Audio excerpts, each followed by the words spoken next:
goal-inspired professionals. Welcome to my channel. If you have never met me before, my name is Yvonne Robinson, your career strategist and business coach. I am here to guide you through your career journey to be successful and build a rewarding career. Our job interview is an opportunity to tell your story and communicate the skills and experience that you have to offer. You already attracted the hiring manager with the skills and experience in your resume or on your LinkedIn profile. So don't be nervous. I am going to help you by delving into the 10 most difficult interview questions and answers you will encounter. And for the best career advice, click the subscribe button to be notified when I post new videos every week. There are hundreds of interview questions that you could be asked in an interview. Hundreds. And some are going to be unique to the interviewer. So don't be nervous. I am going to help you by delving into the 10 most difficult interview questions and answers you will encounter. But because of my experience, 15 years of experience in the recruiting industry and more than 20 years of experience in IT, I have chosen 10 of the most difficult interview questions. 10 of the hardest interview questions that you will encounter. Tell me about yourself. Why do you want to leave your job, or why did you leave your last job? Why do you want to work here? Tell me about a difficult situation you had in your previous job and how you dealt with it. Why should we hire you? What is your greatest strength? Or what is your greatest weakness? What are your salary expectations? Where do you see yourself in 5 years? Do you have any questions? That's number 10. If you go to a job interview and the interviewers or interviewer does not make you feel comfortable, you should not want to work there. Because a good interviewer will make you feel comfortable. And that is the reason why the first question that they usually ask you after they introduce themselves is the question, tell me about yourself. So guys, get the answer to this first question right. It will set you off on the right footing. So, here is how you answer this question. I am going to give you 3 different scenarios. If you have been with the same company for a long time. 2, if you have changed jobs, have had several companies or worked with several companies. And 3, if you are a new graduate. So let us get to the first example of how to answer, tell me about yourself. If you have been working with the same company for a long time, say how and where you started and what you've achieved over the years. Your milestones that brought you to where you are today, and how you will apply the experience in the new position. If you have had several jobs, give a mini story of each relevant job. Say what your major achievements were, times where you improved processes to save time and money and to make things better.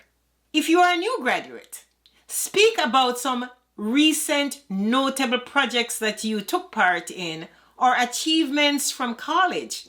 Also, why you chose this particular career and your journey. To end the tell me about yourself story, always think about the future job.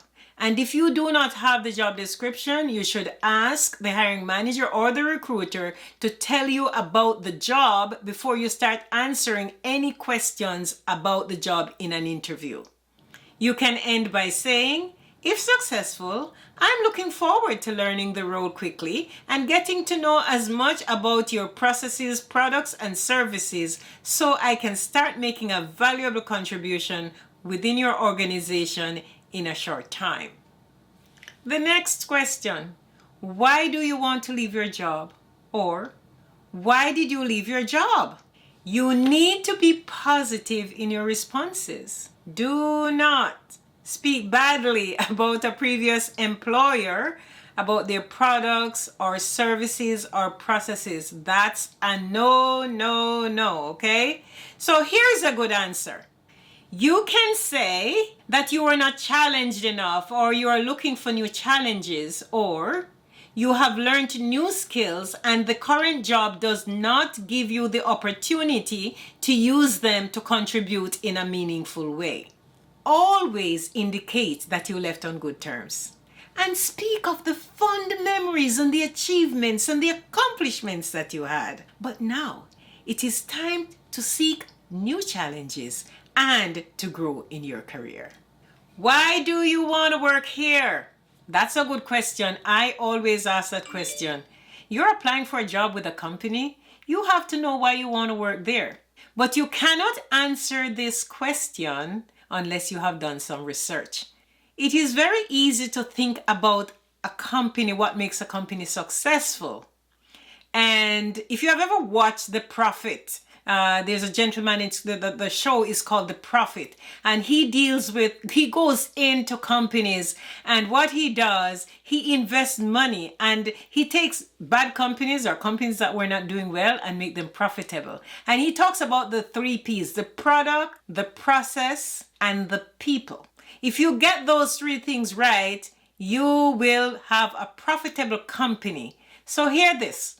When I'm thinking about why I want to work somewhere, what's their reputation in the industry? So you talk about their reputation in the industry. You can talk about their products because you have researched and know of their products, how good it is, what it does, what they have to offer. Talk about their people. You would have gone on LinkedIn and you would have searched and you have seen the type and the caliber of people work there. And you will probably know something about their processes and you will get it right. Here are some good answers. I've got you covered. Here are some good answers.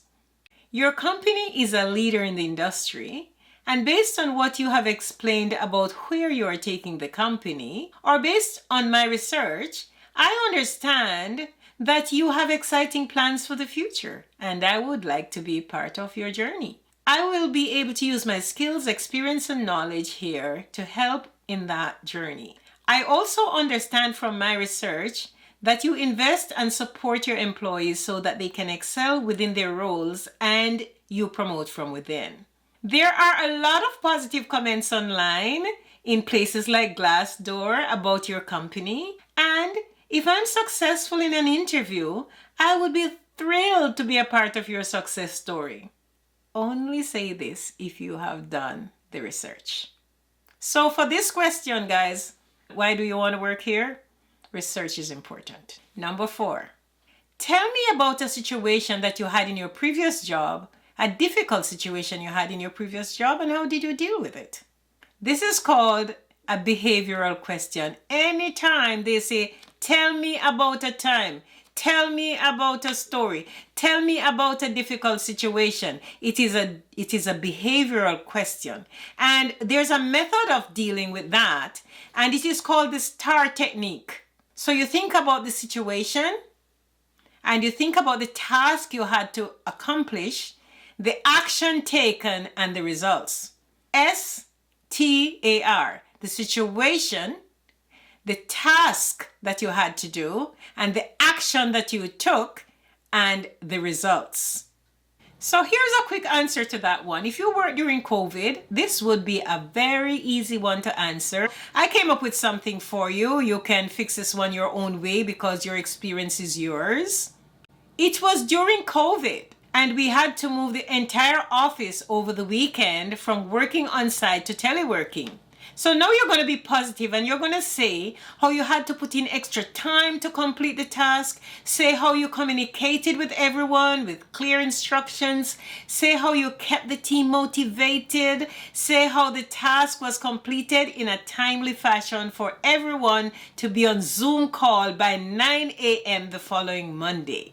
Why should we hire you?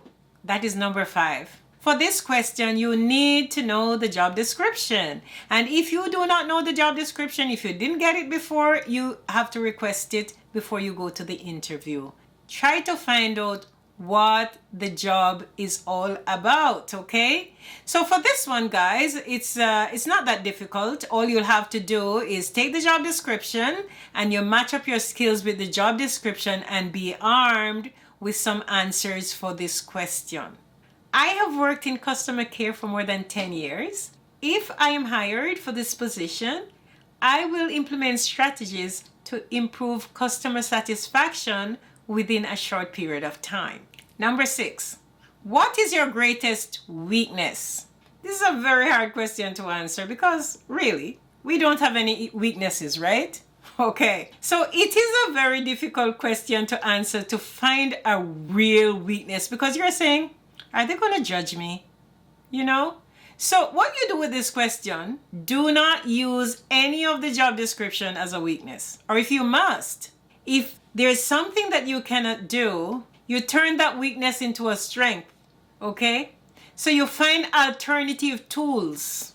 If they're looking for a Java developer who has some kind of database or something that you're not familiar with because they were not using Oracle, then you say that, you don't have this one, but you have extensive experience with Oracle databases or Oracle 8 point something or 9.1 doing XYZ. So you should always turn a weakness into a strength. Try not to use the job description as a weakness, but what you should do is to use soft skill weaknesses. And I'm going to help you right now and show you how to answer the soft skill weaknesses. So here are 2 scenarios. Some people like to work all the time. Ask anybody who knows me. I work all the time. And it can be a disadvantage if you're at work and you're working all the time. And then some people do not know how to say no. They say yes to everything. They will take on all the projects and get overburdened with things. So here's a way to answer these 2 specific questions. I work all the time, even in my lunch time, and that may be a bit intimidating to colleagues. So I ensure that I get up from my desk for at least a half an hour and move away and move around to stretch or have a short lunch. I do not like to say no or refuse tasks often, so I have to train myself to think about what projects I'm saying yes to and ensure that I have the cycle to accomplish it and do a good job. So guys, comment below and let me know if you have any challenges in answering any of these questions. I have struggled for a long time with the question of what is your greatest weakness?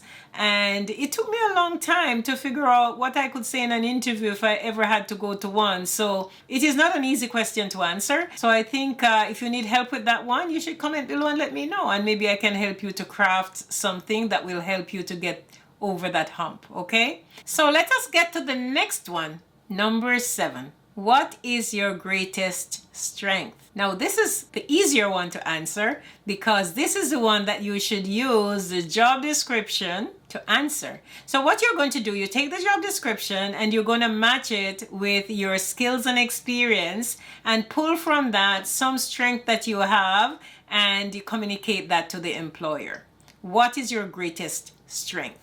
So strength can center around your organizational skills, your customer service skills, your ability to work under pressure, but you should have at least one of those skills to communicate. Number 8, what are your salary expectations? I love this question. I love to talk about money. I love to talk about negotiating. I love to negotiate. So don't take away the opportunity from me. And some people are like me, but some people just do not know how to deal with this question. So there are two fundamental things that you have to do. You have to do your research, and then you have to know your number. Even if you know your number, the first person to give a number in salary negotiation loses. So do not be the first to give a number. So instead of giving a number, reiterate your commitment to the job itself. Okay, so that's a general principle. However, things can change, right? Depend on the circumstance. So what you're going to do, you are going to do your research. So I'm going to give you 5 sites that you can go to and do some research. Okay, so let us name them. The first one is the Treasury Board, the Government of Canada Treasury Board. The second one I have listed there is the U.S. Department of Labor Statistics. You go browse around, there's search, you can get all kinds of information there. The next one is LinkedIn. LinkedIn have the job section for job seekers, and you can go and search on different salaries. There is payscale.com, and then there is Glassdoor. It has a salary calculator. So guys, you got to do your research and understand and find out what people are being paid to do the kind of work that you do.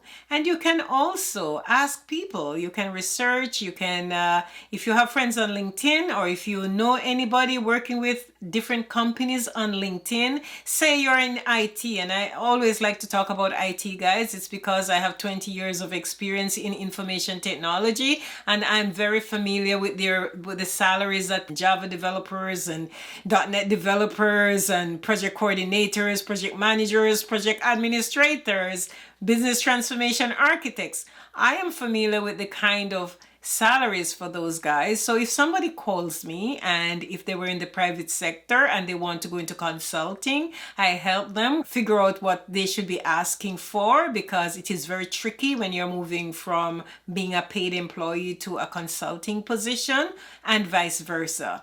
So comment below, let me know if you're having any difficulty in figuring out what the salary you should be asking. That's very easy for me. So I'm going to give you an answer now that you can use if you're trapped, okay?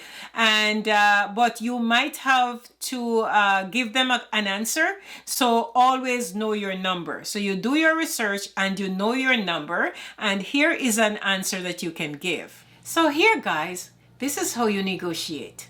I'm going to teach you the art of negotiation in 2 seconds. You go, you do your research, and you know your number.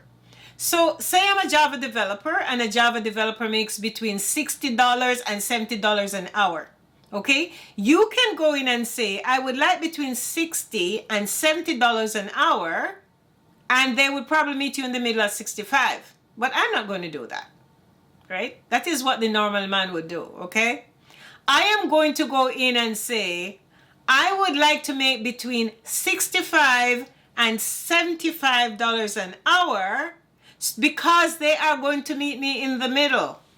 They are going to meet me at 70. I already did my research and realized that I'm getting the top of the pay if I go at $70 an hour. So why would I go and say between 60 and 70 and they're going to meet me in the middle? You see, I'm going to lose. If I want the max, I'm going to give them the range which is shifting to put the max in the middle. Okay, so let us look at the other good answers. Okay, you're gonna have to look at the screen now for the other good answers. I am very interested in the role rather than the pay. However, based on my years of experience, I expect to be paid the appropriate range for this role. Or I am interested in the role based on my X years of experience. Will you pay based on the company's salary structure?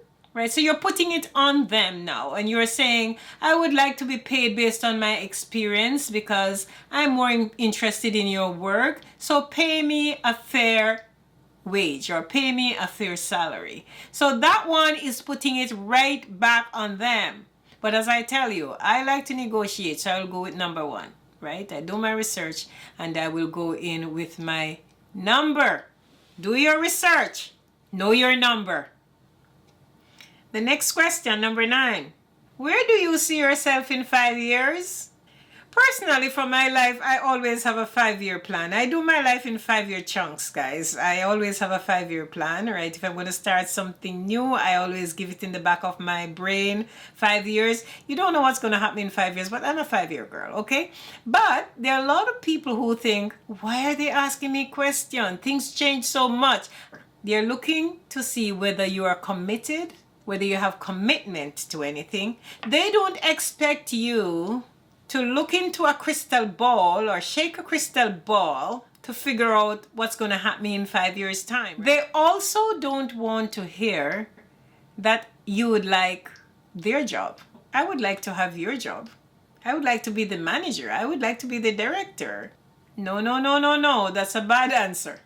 Or, in 5 years' time, I would like to have so much money that I am on the beach relaxing in the Cayman Islands. You don't want that answer, okay? So they are looking for commitment. They are looking to see whether you are a long-term person and you will stay with the company, because hiring is hard. It's hard for you to find a job. It's also hard and expensive for companies to keep hiring people over and over again. So they are looking for commitment, looking for people who will come into the company and stay to help to build and grow with the company, and also to progress with the company. So a good answer would be, in 5 years, I will have an even better understanding of this industry, and I love working with people. Ultimately, I would like to be in some type of leadership role at this company where I can use my people skills and industry knowledge to benefit the people working for the company. Question number 10. Do you have any questions? You should always have questions. And this is one of the most important questions, guys, because if you ask this question right, you could know whether you have gotten that job right on the spot. I know it's nervous, but it's better that you know that you got the job than you go home for like 2 weeks and still waiting to get an answer. So let us talk about this. So you're going to focus on the future. A question about the future, you can figure that out. Then you're going to either focus on their products, processes, and the people. And the next one, you have to go for the close. You have to have a closing question. And the closing question is going to clarify any misconceptions that happened in the interview that will prevent you from getting the job. That's why I say you go for the close, just like a salesman, okay? So let us look at some of the questions that you could ask around the products, the people, and the process. And that's going to be on the screen, okay? Do you have any exciting products that you are planning to launch soon? Or are you planning to implement any new processes or technology for the new digital economy? What are the qualities you're looking for in a new employee for this role? And have you had any issues in any employee that occupied this role in the past? What are the main tasks that you need to be accomplished in the first few weeks after someone starts? Those are excellent questions, guys. So you should either take a screenshot or something, because these are very good questions. So go for the close. I always tell all my consultants, go for the close. You ask right away for some clarification so that you can know if you covered everything in your resume or in the interview. So here are some of the questions that you could ask around the closing. Based on what you have heard today, is there anything lacking in my experience that will prevent me from getting the job? What are the next steps in the process? Will there be more interviews in phone, in person, or on video? Number 3, when would you be making a decision, and when would you like someone to start? So again, you can comment below and let me know what is your most dreaded question out of all the 10 questions that I have given you today. So guys, these are the 10 most difficult interview questions that you're going to encounter, or the 10 hardest interview questions that you are going to encounter. If you like this video, give me a thumbs up. Subscribe and share with your friends and family. Comment below and let me know what the biggest takeaway was. I will see you in my next video. Thanks for watching.